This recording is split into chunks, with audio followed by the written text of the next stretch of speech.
C'est dans l'océan que tout commence. Il y a environ 3,8 milliards d'années. À la suite de lentes et complexes réactions chimiques, les premières cellules apparaissent. Capables de se répliquer et de se reproduire, elles se multiplient progressivement dans l'eau. Au fil du temps, l'arbre de la vie prend forme en 3 branches, les bactéries, les archées et les eucaryotes. Ces derniers deviennent de plus en plus mobiles et se dotent d'une bouche et d'un intestin.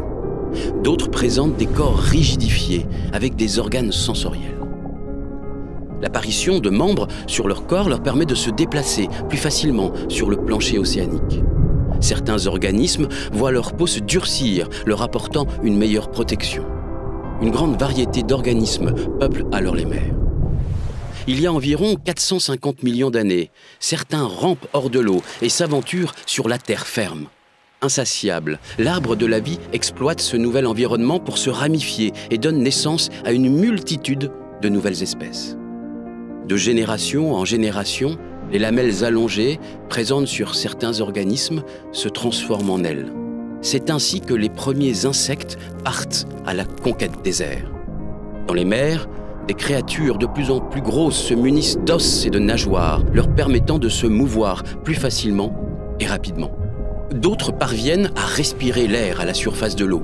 Leurs nageoires charnues se transforment en pattes et, il y a 375 millions d'années, ils rejoignent les insectes sur la terre ferme.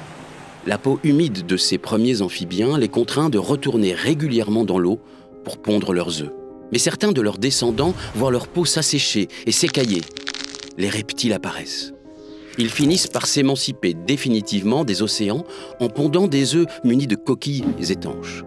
Lors de la dernière extinction majeure du vivant, il y a 65 millions d'années, une grande majorité de ces reptiles, les dinosaures, s'éteignent. Un premier groupe d'espèces dont les écailles s'étaient transformées en plumes résiste pourtant à cette extinction, les oiseaux, tandis qu'un autre groupe de survivants de plus petite taille prospère sur la terre ferme, les mammifères. Leur corps chaud et isolé, grâce à leur manteau de fourrure, leur permet d'être actifs à tout moment, de jour comme de nuit. C'est ainsi qu'avec les autres branches du vivant, les mammifères n'ont cessé de se développer et de se diversifier jusqu'à nos jours, formant un arbre d'une multitude d'ascendances et d'une infinie richesse, l'arbre de la vie. Et nous dans tout ça, me direz-vous?